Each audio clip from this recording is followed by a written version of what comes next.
One of the best experiences we had on our Korea trip was ordering Korean Chinese takeout. And it sounds kind of weird, but it was sort of on my bucket list. I always wanted to order Jjajangmyeon or Korean black bean noodles at home. And on gloomy days like this, I am tempted to pick up the phone and order Jjajangmyeon. But now that I'm back in the States, I can't do that. So I'm gonna have to make it myself, and I'll show you how to do it.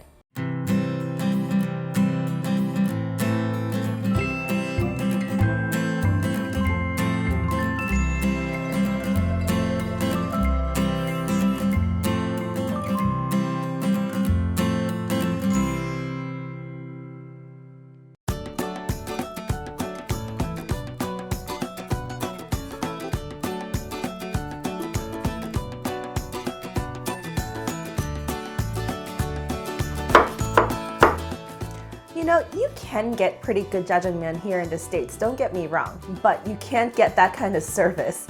That delivery system in Korea is insane. You have to experience it for yourself. But this jjajangmyeon is so easy to make that there's no reason you have to order takeout anyways. All you're gonna need is fresh jjajangmyeon noodles, boneless pork loin chop, green cabbage, zucchini, carrot, Korean black bean paste, oyster sauce, cornstarch, sugar, water, reduced sodium chicken broth, cucumber. I also forgot my ingredients board, an onion. Sorry, but you do need an onion. Actually, you need a medium-sized onion, but I only have this like tiny little pixie onion. Just gonna give it a small dice. And I'm just gonna add that to my plate of cabbage. I have 1 cup of chopped green cabbage. So just regular cheapy cabbage. And then I grab a zucchini. I'm gonna use about half of it because I don't think I need the whole thing. I'm just gonna cut it into a small dice as well. Traditionally, all the vegetables inside of the jjajangmyeon sauce are cut into tiny little pieces, which personally, I don't think I really understood because all of these little veggies fall to the bottom of your bowl when you mix it with your noodles. And then it's hard to pick up, especially if you're using chopsticks. But that's just traditionally the way things are done. So I'm not gonna fuss with it. I'm just gonna do as I learned. And now the third vegetable, you'll see different variations. I'm using a smallish carrot.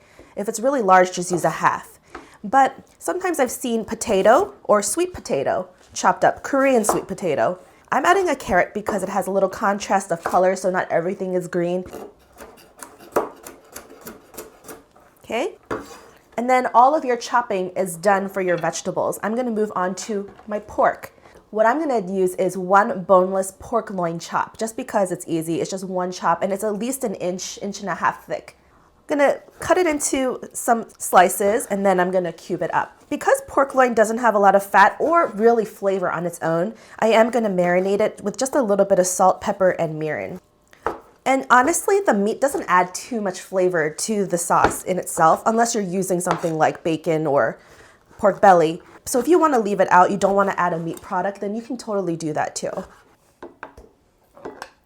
When I say marinate, I mean, I use that term loosely. It's only going to be sitting in the mirin and the salt and pepper just for a tad. I'm just going to add a tablespoon of mirin, and this is just a sweet rice seasoning. And I like to add it because I think it slightly tenderizes the pork and also adds a subtle sweetness. And then salt and pepper to taste, and obviously just use what you think. Jjajang sauce is pretty salty, so you don't need to compete and have too much salt anywhere else. Tossing it up and leaving it to the side. So this is jjajang sauce or black bean paste, and it comes in usually a jar or a little plastic container. And I have 5 tablespoons measured out here. Jjajang sauce is really thick and pasty, and it's just mostly salty. And so you want to add some sugar. So I have a tablespoon of sugar to add some sweetness. And then I have a tablespoon of oyster sauce. And this adds a little extra sweetness and more depth of flavor. But if you don't have it or you don't like it, then you don't have to necessarily add it. I would just substitute by adding a tad more sweetness, more sugar. It's just gonna go into the pan together, so it doesn't have to be super incorporated. And then I have half a tablespoon of cornstarch and 2 tablespoons of water. You have to dissolve cornstarch in cold water or a cold liquid in order to activate it when you bring it up to the heat. Otherwise, it'll be clumpy and it won't dissolve. And this is a slurry. You throw this at the end just to thicken it up a bit and keep that to the side. So all the elements are ready. Let's just head over to the stove.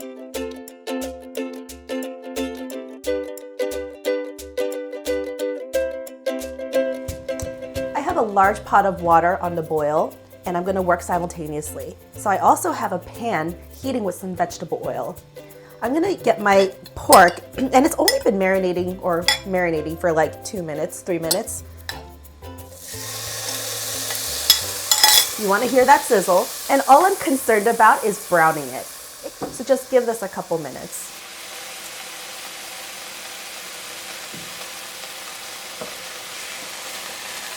The pork is nicely browned, and so I'm just going to transfer it to a plate and keep going.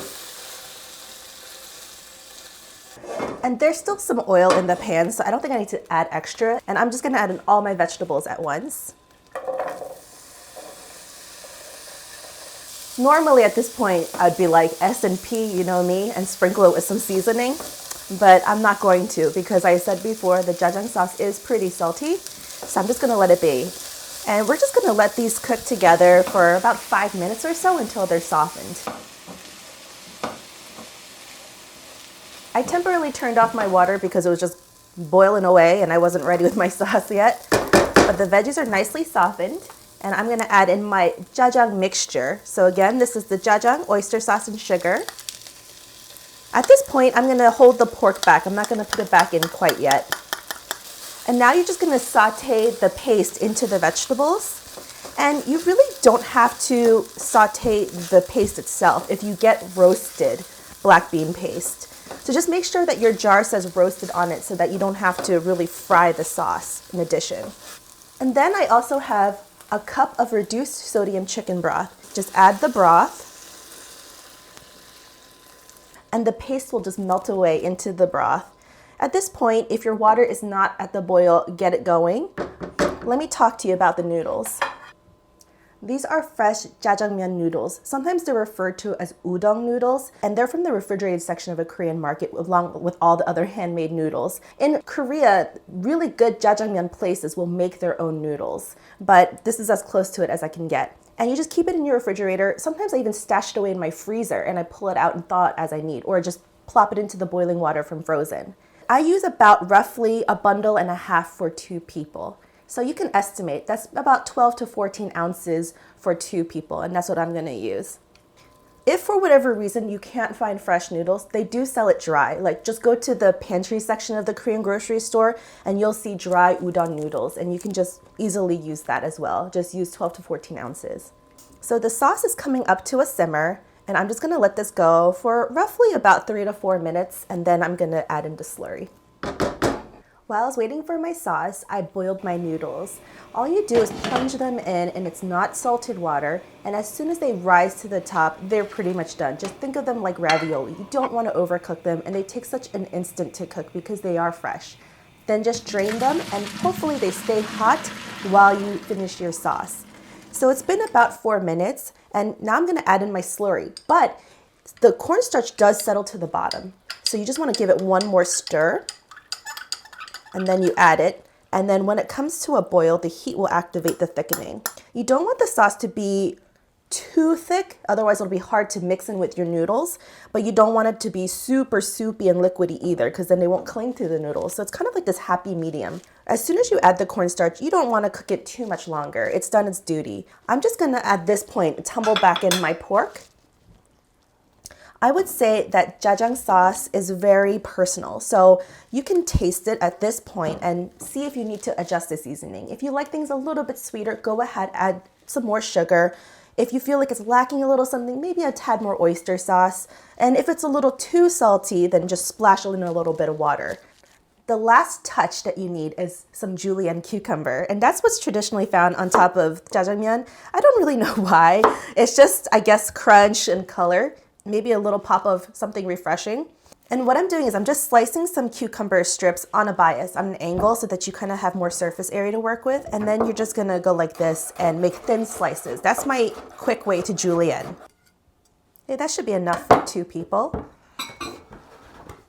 And then You just add the noodles to the bottoms of some larger bowls. Ideally, I would have even larger bowls than these. If the noodles are extra clumpy while it's sitting in your colander, then just give it a shot of some tap water and loosen it up. And this makes enough for about 2, maybe 3, the sauce.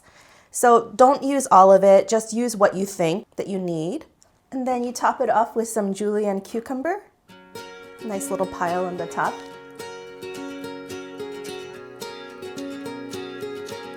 Stick a chopstick in it, you're done.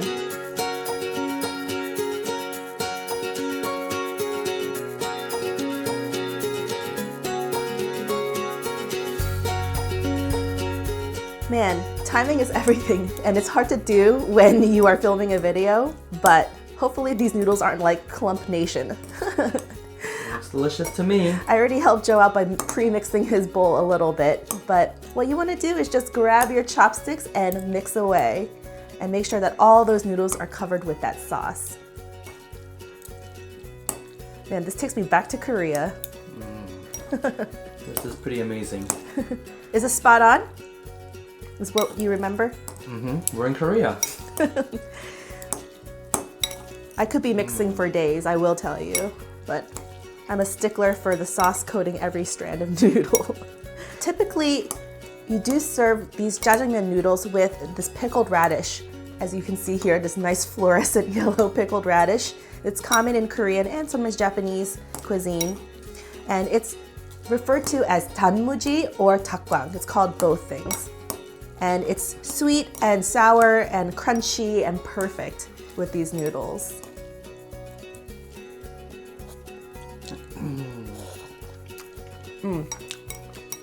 If you never had jjajangmyeon before, then it's not what you think. Even though it's called black bean paste, it doesn't taste like beans at all. It just tastes kind of like soy saucy, a little bit sweet, and I don't know, it's just satisfying. It's something that you always eat as a kid when you're growing up. It's like one of the first introductory foods that parents give to their kids. And people always take those hilarious pictures because this jjajang gets all over your face, and especially with little kids, it gets like everywhere. Now for substitutions, without the jjajang sauce, you won't be able to execute this. The only thing is, like I said before, you can omit the oyster sauce, and instead of putting it over noodles, if you don't want to use noodles, you can put it over rice. There's something called jjajangbap, which is jjajang rice, and I make that often too, and a lot of kids like it. You can put it over fried rice or just regular rice and then top it with a fried egg, and it's so delicious, and you just mix it together, and it's so good. I like to eat that with the leftover jjajang sauce, and you might have leftover like we do too, if you're just eating for 2. So give that a try, you won't be disappointed. And honestly, sometimes I even like it better over rice. It's our dinner tonight? Maybe. Well, I hope you enjoyed watching this video, and if you did, remember to tell us by pushing like, leave a comment down below, and subscribe to our channel. Thanks so much for watching. I'll see you next time. Bye! Bye! I'm totally distracted by that person walking their dog outside right now. See, I wait for you. You ready, Freddie? It's messy business. Do you want me to flip this so you can see if it's in? You know, if you're gonna move it, I moved it slightly. So can we put this outside the door and somebody's gonna pick it up? Do the dishes?